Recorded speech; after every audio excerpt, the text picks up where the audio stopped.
ក្រុមការងារចំពោះកិច្ចគ្រប់គ្រងមូលនិធិកសាងហេដ្ឋារចនាសម្ព័ន្ធតាមព្រំដែនបានបង្ហាញលទ្ធផលការងារសំខាន់ៗ6ចំណុចដែលសម្រេចបានយោងតាមសេចក្តីប្រកាសព័ត៌មានរបស់ក្រុមការងារចំពោះកិច្ចគ្រប់គ្រងមូលនិធិកសាងហេដ្ឋារចនាសម្ព័ន្ធតាមព្រំដែនដោយផ្ដោតលើការកសាងផ្លូវក្រវ៉ាត់ព្រំដែនកកមនៅថ្ងៃទី2ខែកុម្ភៈឆ្នាំ2026បានឲ្យដឹងថាវឌ្ឍនភាពនៃការកសាងផ្លូវក្រវ៉ាត់ព្រំដែនដោយប្រើប្រាស់មូលនិធិកសាងហេដ្ឋារចនាសម្ព័ន្ធតាមព្រំដែនបានផ្ដោតលើការកសាងផ្លូវក្រវ៉ាត់ព្រំដែនដោយអនុវត្តយ៉ាងខ្ជាប់ខ្ជួននិងប្រកបដោយស្មារតីទទួលខុសត្រូវខ្ពស់តាមអនុសាសន៍ណែនាំដ៏ខ្ពង់ខ្ពស់បំផុតរបស់សម្ដេចធិបតីហ៊ុនម៉ាណែតនាយករដ្ឋមន្ត្រីស្ដីពីការប្រើប្រាស់ថវិកាមូលនិធិកសាងហេដ្ឋារចនាសម្ព័ន្ធតាមព្រំដែនដោយផ្ដោតលើការកសាងផ្លូវតាមព្រំដែនឲ្យបានត្រឹមត្រូវធានាឲ្យបានតម្លាភាពគណនេយ្យភាពនិងក្នុងស្មារតីសន្សំសំចៃខ្ពស់ក្រុមការងារសម្រេចបានការកសាងផ្លូវក្រវ៉ាត់ព្រំដែនដោយគិតចាប់ពីខែធ្នូឆ្នាំ2024មកដល់ថ្ងៃទី11ខែមករាឆ្នាំ2026នេះដោយមានលទ្ធផលសង្ខេបខាងក្រោម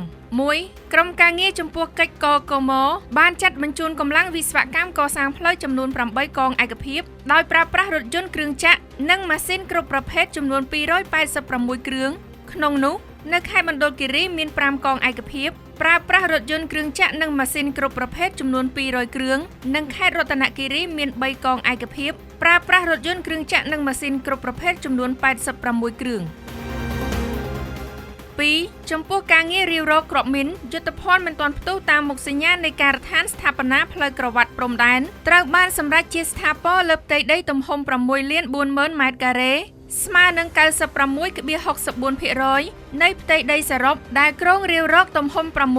6,250,000 ម៉ែត្រការ៉េដោយបានរកឃើញគ្រាប់គ្រប់ប្រភេទចំនួន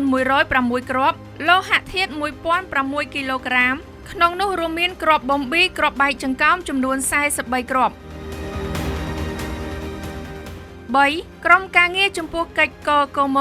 បានកសាងសម្រាប់ជាស្ថាពរសំណង់សិល្បការរួមមានលូប្រអប់សរុបចំនួន26កន្លែងស្មើនឹង 265.80 ម៉ែត្រដាក់លូមូលបេតុងគ្រប់ប្រភេទសរុប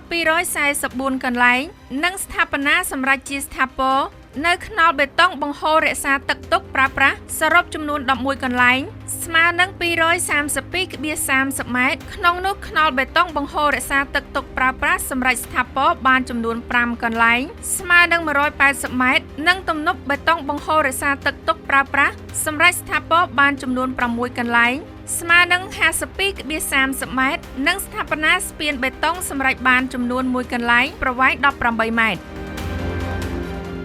4វឌ្ឍនភាពនៃដំណើរការកសាងផ្លូវព្រំដែននៅក្នុងរយៈពេលប្រមាណ13ខែកន្លងមកនេះក្រុមការងារចំពោះកិច្ចកកមបានឈូសព្រៃទទឹង5ម៉ែត្របានប្រវែង 241.60 គីឡូម៉ែត្រសម្រាប់រកផ្លូវខ្សែដំបូងឈូសផ្លូវទទឹង20ម៉ែត្របានប្រវែង 217.30 គីឡូម៉ែត្រសម្រាប់រកអាក់ផ្លូវលុបជ្រលងអូរបន្ទាបចំណោតភ្នំនិងធ្វើប្រឡាយប្រវែង 189.8 គីឡូម៉ែត្រចិត្តជញ្ជាំងភ្នំធ្វើប្រឡាយបង្ហូរទឹកភ្លៀងកសាងនៅទំនប់សុវត្ថិភាពនិងកសាងតួផ្លូវសម្រាប់បានប្រវែង